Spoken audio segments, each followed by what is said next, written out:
Hello বন্ধুরা, চলে আসলাম একটা নতুন রেসিপির সাথে। রেসিপিটার নাম ছিল পটলের দোরমা। আমরা পটলের দোরমা কীভাবে বানাই চলো শুরু থেকে শেষ পর্যন্ত দেখতে থাকো। প্রথমে পটল, একটু বড় বড় সাইজের পটল নিয়ে একটা ছুরির সাহায্যে পটলটা ভালো করে চেঁচে নিলাম। নিয়ে পটলের দুটো মুখ কেটে নিলাম, একটা মুখ ছোটো কাটবো, একটা মুখ বড় কাটবো। এবার পটলটা ভালো করে মুখটা কেটে নিয়ে, আর হ্যাঁ, মুখের যে মুখগুলো আমরা কেটেছি পটলের, ওইগুলো কিন্তু ফেলবেন না। ওইগুলো দিয়ে কিন্তু পুর ভরে পটলের মধ্যে আটকাতে সুবিধা হবে।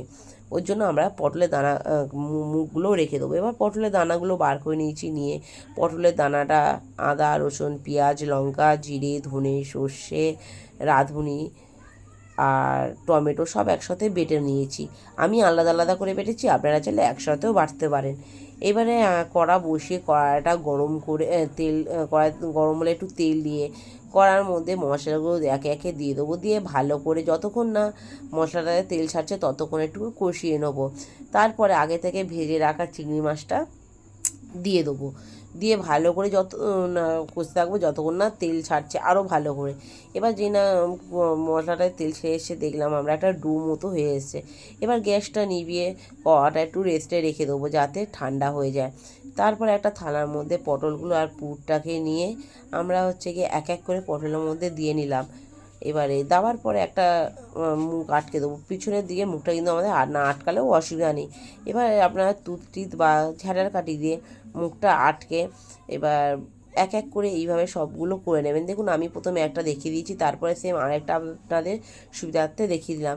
আর পটলের পুরগুলো একটু এভাবে ঠেসে ঠেসে ভরেছি আমি। আপনারা চাইলে একটুখানি খালি করেও ভরতে পারেন। এবার একে একে সব পটলের পুরগুলো ভরে নিলাম এবং ঝাঁটার কাঠি দিয়ে আটকে নিলাম। এবারে একটা কড়াইতে তেল গরম করে তার মধ্যে পটলগুলো দিয়ে দিয়েছি। এবার আমি যে ঠেসে ঠেসে পুর দিয়েছিলাম না, সেই কারণে মশলাগুলো বেরিয়ে গিয়ে একটু কালো কালো হয়ে গেছে। এবারে আমরা গিয়ে পটলগুলো ভেজে তুলে রেখে দেবো। দিয়ে আবার সেই কড়াইতে একটু তেল দেবো। দিয়ে আবার সেই সমস্ত একই মশলা আদা, রসুন, পেঁয়াজ, ধনে, লঙ্কা, জিরে, সর্ষে সর্ষে রাঁধুনি একটুখানি রেখেছিলাম, ওই ধোয়া জলটা দিয়ে ভালো করে মশলাটা কষতে থাকবো।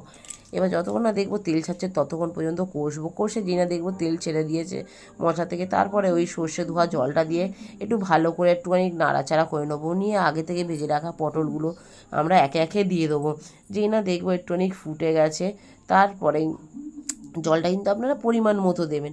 যেই না ফুটে গেছে দেখবো, তারপরে আমরা নিভিয়ে রেখে দেবো। দিয়ে উপর দিয়ে একটু গরম মশলা ছড়িয়ে ভাতের সাথে খেতে দুর্দান্ত লাগবে। আমার এই রেসিপিটা যদি আপনাদের ভালো লেগে থাকে অবশ্যই লাইক, কমেন্ট, শেয়ার করবেন। আর পরবর্তী ভিডিওটা দেখার জন্য আমার চ্যানেলটাকে সাবস্ক্রাইব করে দেবেন। দেখা হচ্ছে নেক্সট ভিডিওতে, ততক্ষণ দেখতে থাকুন স্কিপ না করে।